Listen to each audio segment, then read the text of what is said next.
She's the queen of cinema, she's the queen of controversy, she's the queen of the headlines, she's the queen of free speech, and she's now decided on two new roles this year that most people would call the most tricky and the most difficult. One, as one of India's most revered and contentious political figures, and the other as a parliamentarian. Welcoming Kangana Ranaut to India today. Kangana, welcome. Congratulations on the many new roles.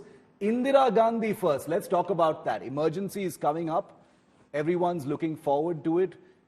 You've put your finger right in the hottest pie. Indira Gandhi. Why? See, Shiv, thank you for the introduction, first of all. And for me, as an actor, as a filmmaker, I need to do something worthwhile with my time. It is very time-consuming to give a significant portion of your life to a film. You're a writer, and you understand that from the writing to actually the first copy, it's easily 3 to 4 years of one person's life, and these are my best years.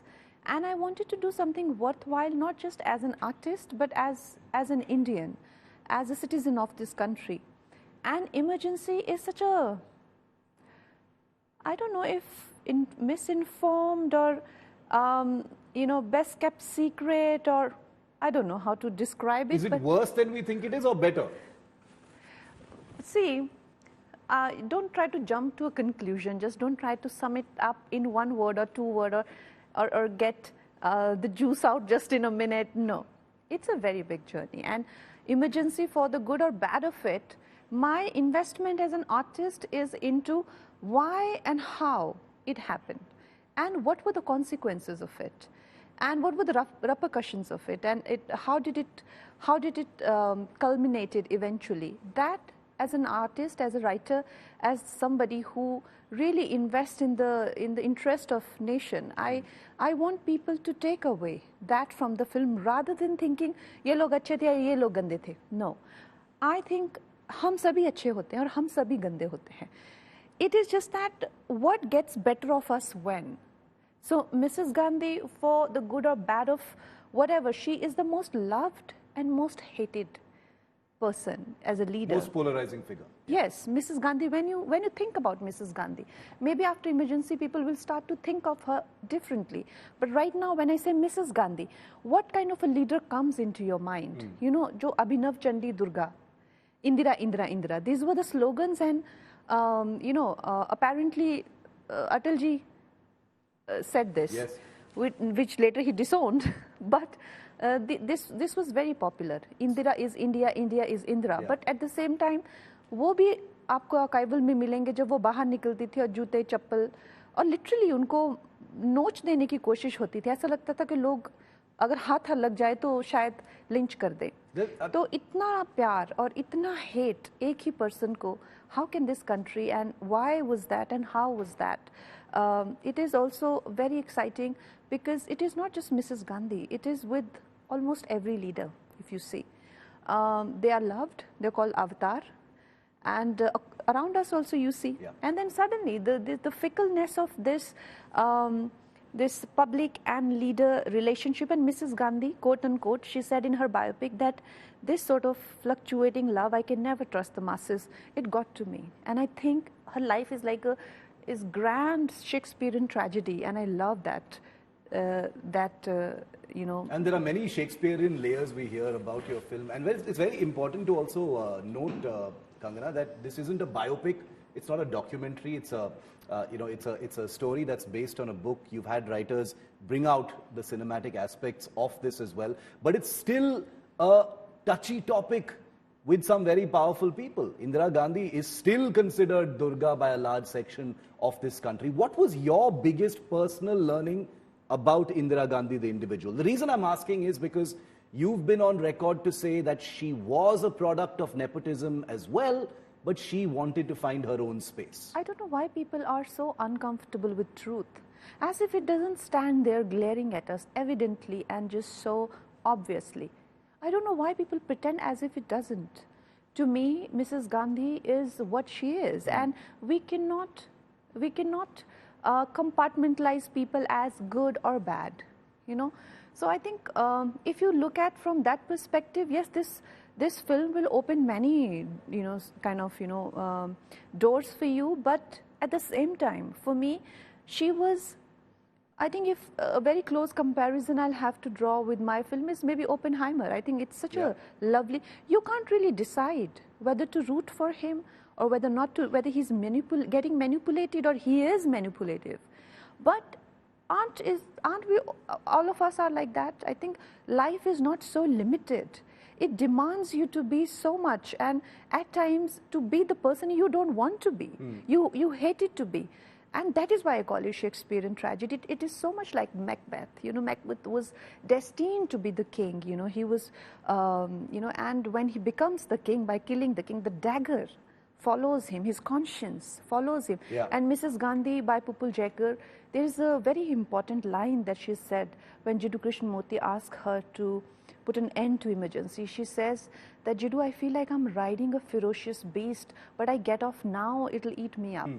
So the whole depiction of her, so I think the idea of emergency is that best of us can become a victim of hubris. Best of us can become a big victim of our own ego and the expectation of people. The politicians who play to the gallery, what happens to them? And having said that, this diverse and very fickle country, we need to introspect how and what we expect of our leaders. Sometimes so they are avatar, and then jute chappal ki, Correct. So it will force a lot of people to introspect. The current Congress leadership, do you see any parallels between Indira Gandhi then and the current leadership now? I mean, they are her direct descendants. An individual journey is an individual journey, I just feel. But the integrity that people had who've gone through that struggle of independence, that is definitely totally missing in the new generation of people who are just privileged in a good way. Everything is provided to them on a platter, and they are, whatever they're reading out from chits or I think they have only become worse and worse. Even Mrs. Gandhi, what didn't work for her is because, she was the president of the party. She was his secretary. She had so many cabinet ministries, but it was too soon for her to get all of it on a platter like that. And eventually, when the burden of all of that came, and I always say, when your foundation is not that strong and you try to build more and more stories, the building will collapse. And the same kind of privileges I see in the dynasty politics, and that's why they are failing miserably now. Rahul Gandhi, I mean, I don't want to make this completely political, but Kangana, a figure like Rahul Gandhi, who has now crafted an image for himself as a social justice warrior, standing for the poor of the country, has echoes of his, of Indira Gandhi. It has echoes of his grandmother. There appears to be an attempt to kind of draw from that kind of image as well. I don't think. Garibi hatao, caste justice, social justice, etc. Do you think Rahul Gandhi is in a position to, get some of that reflected glory from his grandmother? Or he's not? No, he's not. He's, what I understand, because from Mrs. Gandhi's politics was very different from Nehru's politics. Nehru was a liberal's darling, but Mrs. Gandhi's alignment with him started to get distorted, and she rose to be her own person, and she was not a socialist leader. She was never, of like a communist leader, never. Whereas what you described Rahul with the kind of, alignments that he has a very different path than Mrs. Gandhi. Very different. In fact, he has, it seems that he doesn't have a decisive idea of who he is as a leader. He's only chasing a chair, and every time he's changing his path. He's not he's not carving his own path to get to the point. But every time he thinks, oh, maybe ye gali mujhe wo point tak leke jayega, maybe ye gali mujhe. So he's just become any of this. So I do not see any cohesive idea in his leadership. I think he's just whatever I've seen of him in the parliament also, he's a mess. He's a mess in his speeches, in his conduct.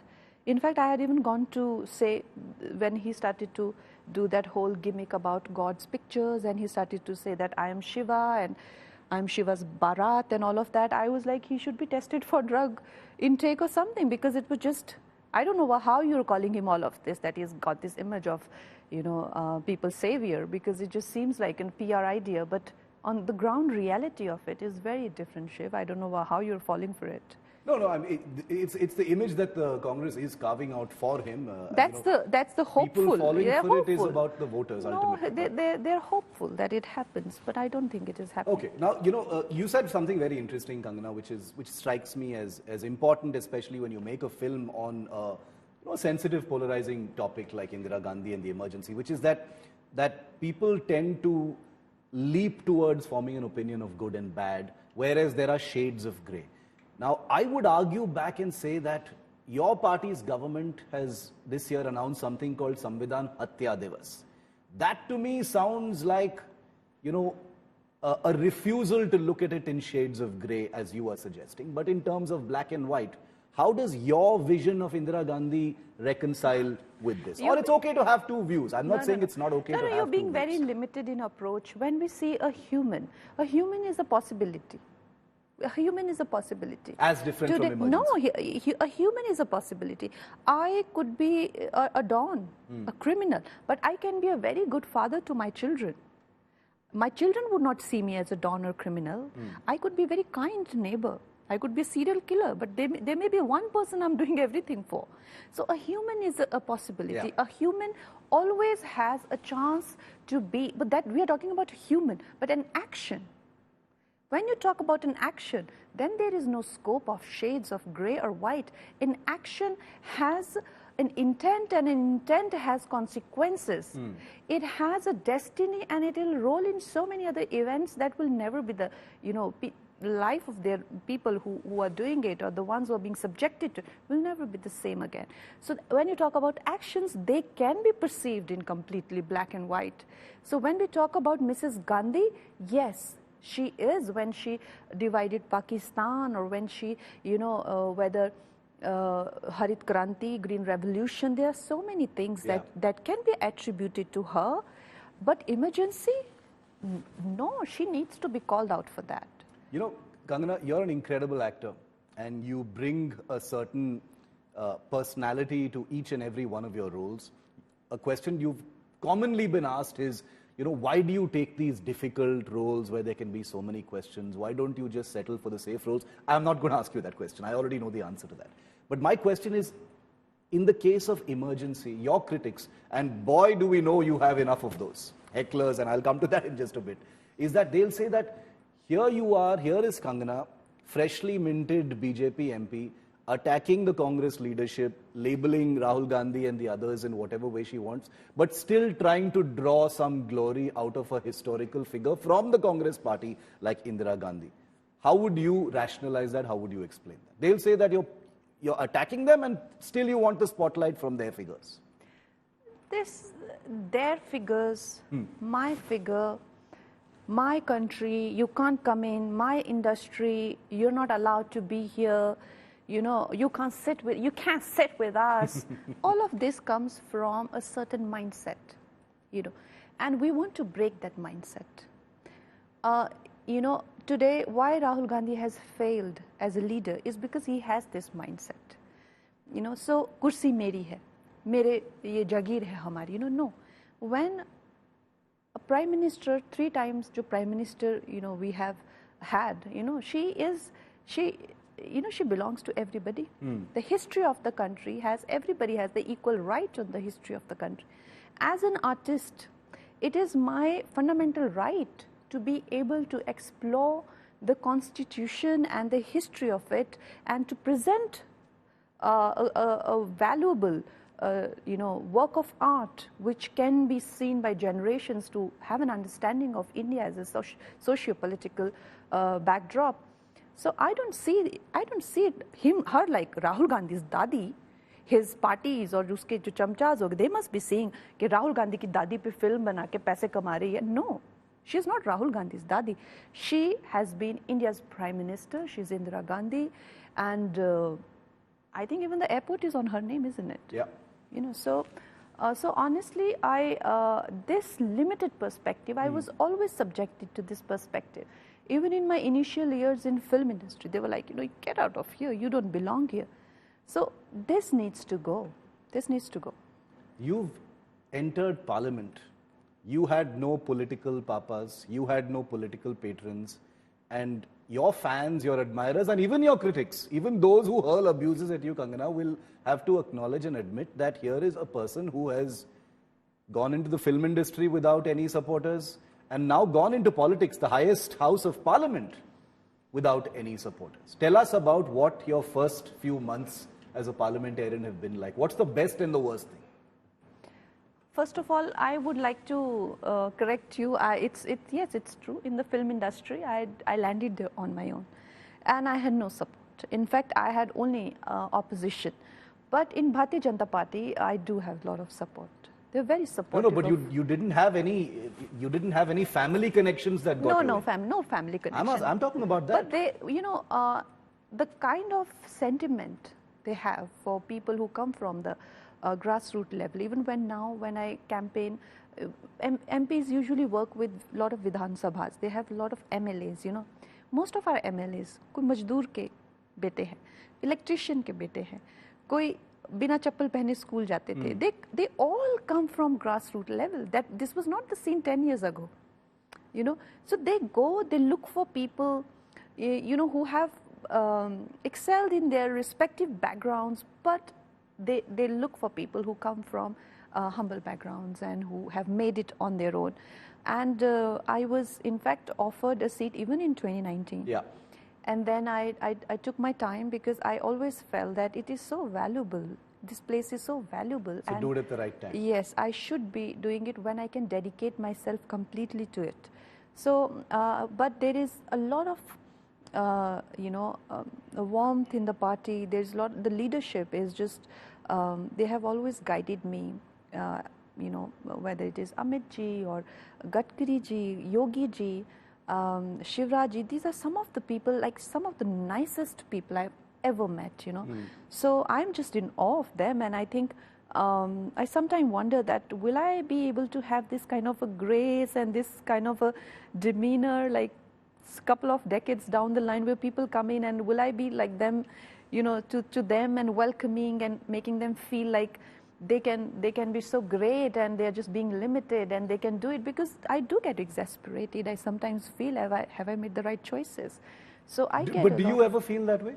Do you ever feel have I made the right decision? No. I do to feel become a politician, because it's not a side role, it's your main role now. I do feel that, and it is exhausting, especially the part that as an artist the way we perceive and the way we look at pain and misery, it's very different than how a politician should be responding to it. They go and they kind of attack it, where I get really affected by a lot of pain and a lot of like for example in my constituency there were a lot of floods, and just to absorb all of it. You may have a resolve for people, like say there are so many चाहे किसी को पक्का घर बनाना हो, पक्का सड़क बनाना हो, you can get to it, but when you're faced with so many challenges, like people have lost their organs, people have, there are floods, you just feel that in the grandness and the largeness of the scheme of things, at times it's just very humbling to be faced with your limited existence, and you're like, I want to help people, but like I do have very grand ideas about myself, because when you're faced with a calamity and you're like, can we really make a difference? So I do get into very existential No, but the great part about that existential thought is that now you happen to be in the kursi where you can actually bring that change, which brings me to my next question. I try to intellectualize it, and then there are people who tell me that don't intellectualize it. You know, come, you've got to just you've got to deal with it. Yeah, but the point is now intellectualizing and existential questions will matter less because now you literally have the angles to make those changes. Yeah. But you know, nobody is going to argue that being a politician, being a new MP is an easy job, Kangana. And even now, are you feeling like you need to censor yourself? Are you feeling like there are things you can't talk about? You know, your party has just sort of distanced itself from you talking about the farmer protests, which is, you know, I have to say, this is a topic that you've spoken about repeatedly, so obviously it affects you. It comes from within. You've spoken strongly. You've had strong views about it. And it seems like maybe being outspoken, another word that's attached to you all the time, is not suitable in your new role as an MP. Are you feeling the pressure or feeling the heat on that? I agree with whatever party has said. I'm not the spokesperson for the party that needs to be conveyed, and I'm glad that they did. Besides, they have completely disowned my stance to this matter. They have their policies, and I need to be aligned with those policies. And I do trust I do trust in my party, and I do believe that there's nothing more important to me than this party, because, and it's coming from a very genuine place, you know, especially having worked on emergency and to see how they evolved from Jan Sangh to Janata Party, and how even Bharatiya Janata Party is an offshoot of that, and how many people for how many decades have just given their blood and sweat to have this party where it is. And to me, the party matters the most, because that's, of course, my bandwidth is that, and I do believe in them, and to them nation matters the most. But do you find yourself now having to think about or decide not to say something? The reason I'm saying this, Kangana, and this comes from a genuine place, which is that you've been looked at as a person who speaks her mind. You know, there is no editing, there is no censoring when it comes to Kangana. She speaks her mind. And now suddenly you can't speak about an issue that very many people, and mind you, many people even agreed with what you said about the farm protests, etc. The analogy you may have drawn may have been controversial, but there were people who actually agreed with what you said. So did someone call you and say you can't be speaking like this? Yeah, of course. Of course I was reprimanded, and that's fine. It's fine with me. I do not think that I am the final voice of the... I mean, I have to be really crazy and stupid to believe that. And I do believe in the guidance of my superiors. I do believe that's how every system works. That's how army works. That's how corporate works. That's how the party works. You know, there are people who are superior to me. There are people who are free to reprimand me, and there are people who are, you know, without having to explain, to tell me what to do, and I'm okay with that. I do believe that my intentions are obviously, you know, at times my intention may not come across as what it was, but I do have a long way to go, and I do believe that if I've genuinely heard their cause, and I've genuinely heard their, you know, their position or policies, there is nobody who's going to be more hurt than me. Like, there's nobody I know who will be more hurt than me. So I'm looking forward to be careful with my words and be aligned with their policies, because for them, you know, Bharat rehna chahiye. Hum rahe na rahe, Bharat rehna chahiye. You know, so that is the larger ambition of the party, and I'm totally aligned with that ambition. Coming to the last part of this interview, Kangana, which is, you know, an issue that has dominated the headlines for the last couple of weeks. It was a terrible crime that took place in Kolkata. It has revealed something about this country that I often talk about on my show, which is the politics of rape. You know, depending on where the rape happens, people align their thoughts, their opinions. It has become a country of my rape versus your rape. We've seen movements and students and women and youngsters spill out onto the streets in different parts of the country. What is your view on that? The country simply cannot unify on an issue like rape and crimes against women. Look, every crime may be the same, but the way every state handles it, it's very different. You know, I'm completely aligned with Yogi ji's model to, you know, even now there was a 6-year-old person who was raped, and that That person is done with. Done, close, matter close. And here matter is still going on. Going on and on and on and on. Why? You know, and of course, his ways are controversial. He draws a lot of flack from people like you everywhere. But I think if fear is not the ultimate solution, but I've read somewhere that when there's no other solution, fear is the only solution. In this country, I feel that the vastness and the scale and the population of this country is so overwhelming that we need to have very, you know, at times I may sound very extreme in my approach, but we need people who can deliver justice like this, like Yogi ji does.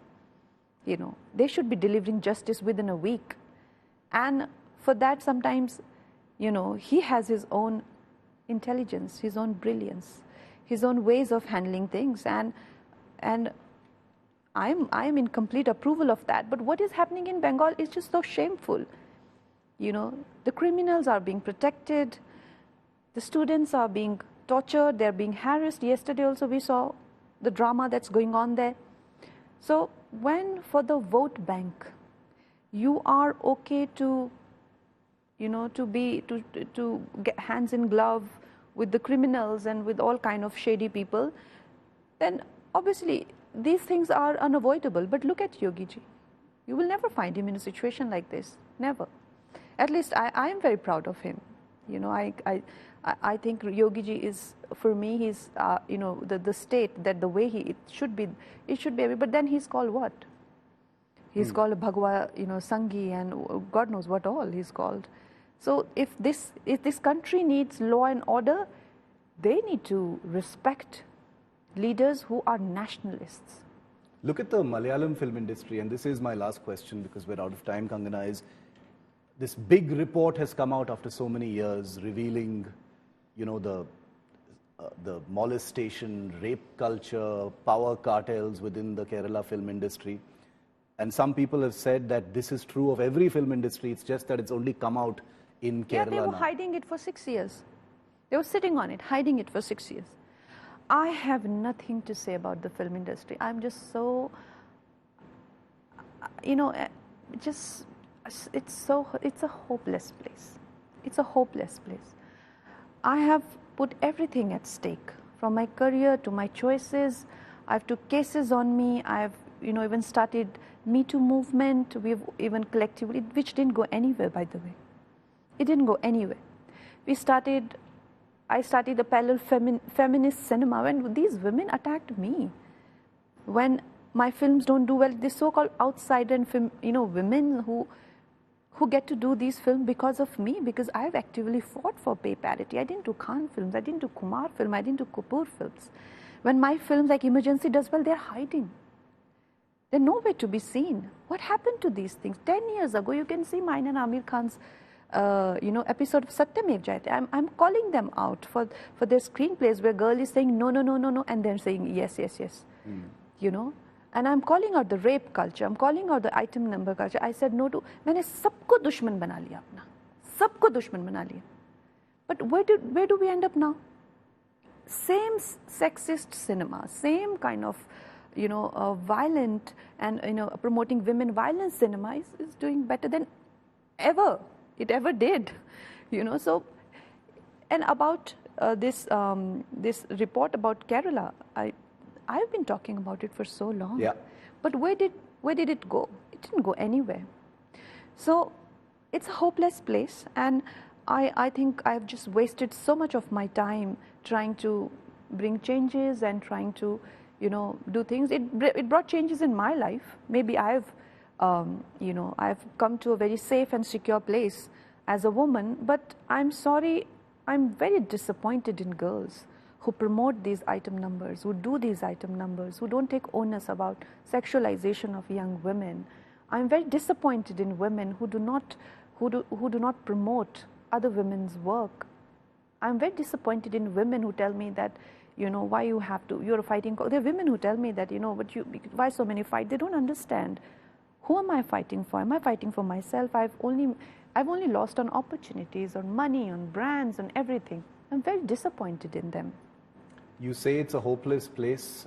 You say you're disappointed, and one senses and hears your pain, Kangana, but I know I speak on behalf of all of your admirers and fans when they say that you've got many battles ahead of you, and they hope that you will never ever give up. So we wish you the very best. Thank you. And thank you for taking our questions. All the best for your upcoming film. Thank you, Shiv.